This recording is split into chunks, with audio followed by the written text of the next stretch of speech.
tú sigues permitiendo que las ciudades crezcan, entonces ¿cómo vas a resolver el problema del transporte? Porque nosotros no tenemos reales para construir el metro de La Habana. Queríamos hacerlo, pero no tenemos reales. Entonces tenemos que resolver el problema a través de ómnibus suburbanos, el automotor. Pero el problema no es comprar más guagua, porque en la medida que se compran más ómnibus, aumenta la contaminación en la ciudad. Entonces eso tiene que tener un control. O sea, ese escenario tiene que tener determinadas leyes. Entonces, desde los 90, en determinados escenarios, establecimos un control de la densidad poblacional.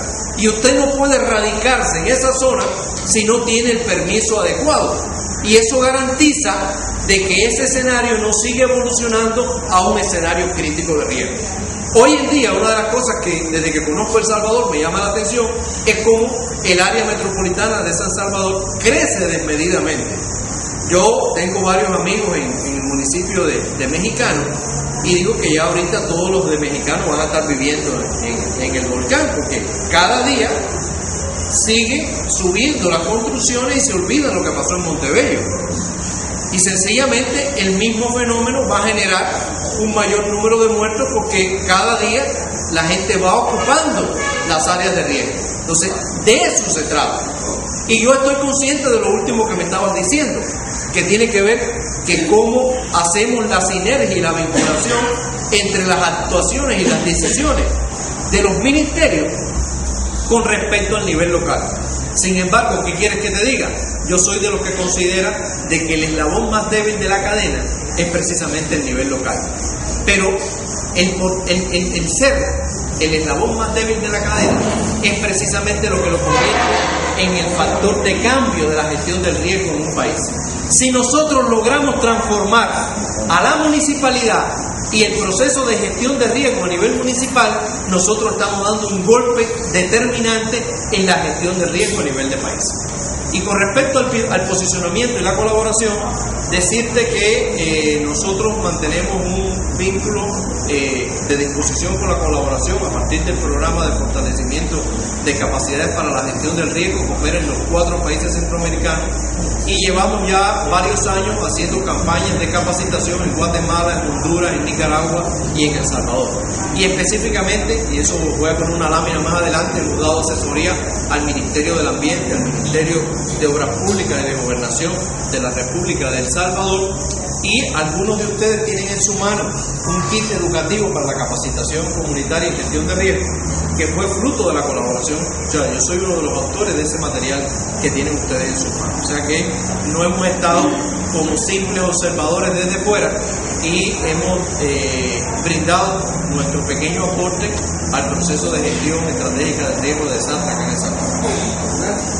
Entonces, una de las cosas que yo quiero llamar la atención a ustedes, y vuelvo al modelo de causa y efecto, y es que generalmente cuando se enfrenta a una situación de desastre, se culpa de esa situación de desastre a el huracán, al terremoto que ocurrió el 13 de enero y que provocó el desastre de Santa Tecla, o al Stan, o a la depresión tropical Ágata, o al Mitch, y pocas veces aparece en el banquillo de los acusados el máximo generador de vulnerabilidades y riesgo, que es el máximo responsable de las causas, que sigue siendo el hombre.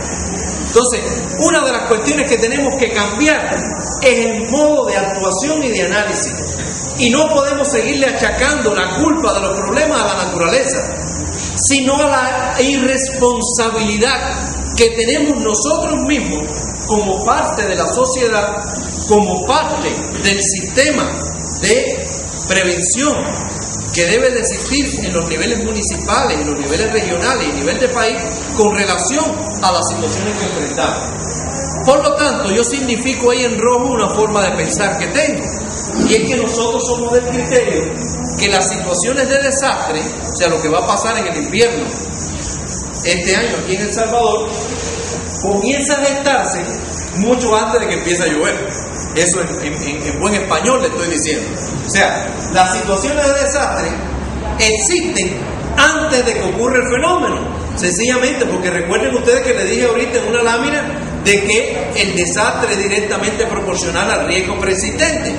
Entonces, si nosotros no nos ocupamos del control del riesgo, nosotros somos cómplices del desastre que va a afectar nuestra municipalidad. Y ese es un elemento importante que ustedes deben de dominar. Y sobre eso quiero reflexionar en el día de hoy con ustedes. Y lo primero que quiero tomar como materia es la necesidad de que nosotros hagamos una modelación analítica de los escenarios de desastre. O sea, nosotros a nivel municipal tenemos que ser capaces de analizar y respondernos la pregunta: ¿por qué pasan las cosas en nuestro municipio? O sea, lo que sucede, ¿cuál es la causa que lo está generando? Porque si nosotros no hacemos un inventario de las causas, no podemos hacer una transformación efectiva de las situaciones que se generan. Entonces, para hacer gestión de riesgo en el área urbana, compañeros, lo primero que tenemos que empoderarnos es de la memoria histórica de nuestra municipalidad.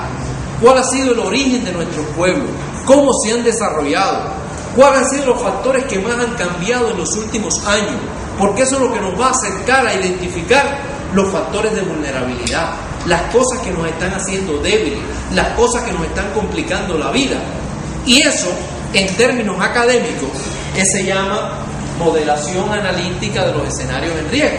En buen español, tenemos que ser capaces de analizar qué está sucediendo en mi municipalidad, qué está sucediendo en mi pueblo, qué está sucediendo en la región donde yo vivo. ¿Por qué razón? Porque ese análisis de causa-efecto, esa interpretación de la memoria histórica, que no es saber que el MISH impactó, es analizar por qué nos impactó, cuáles fueron los factores causales de ese nivel de impacto y qué medida estamos repitiendo y estamos reconstruyendo el escenario que encontró el MISH, el ESTAN, el Ágata en nuestro país. Eso lleva a un ejercicio de trabajo y un ejercicio que tienen que aprender a hacer ustedes en la municipalidad, no de forma individual, sino de forma colectiva.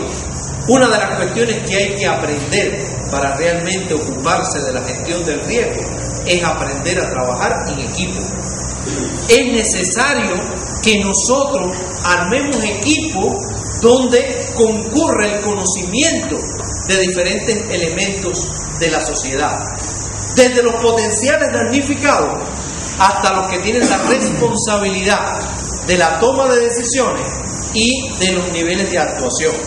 A veces, y voy a poner algunas láminas ahí para que se den cuenta de que las cuestiones que les estoy hablando responden a experiencias acumuladas en el recorrido de territorios municipales de El Salvador. Y es que a veces uno llega y usted se da cuenta que cuando está hablando de protección civil está hablando de un plan que la comunidad y la municipalidad no lo conocen. Y entonces, ¿cómo va a ser el plan efectivo si los que van a estar inmersos en ese plan no conocen cuáles son los roles que les corresponde actuar? O que en ocasiones está identificada la amenaza, está identificado el problema, pero se da cuenta que los recursos que tienen planificados para la respuesta no están en correspondencia.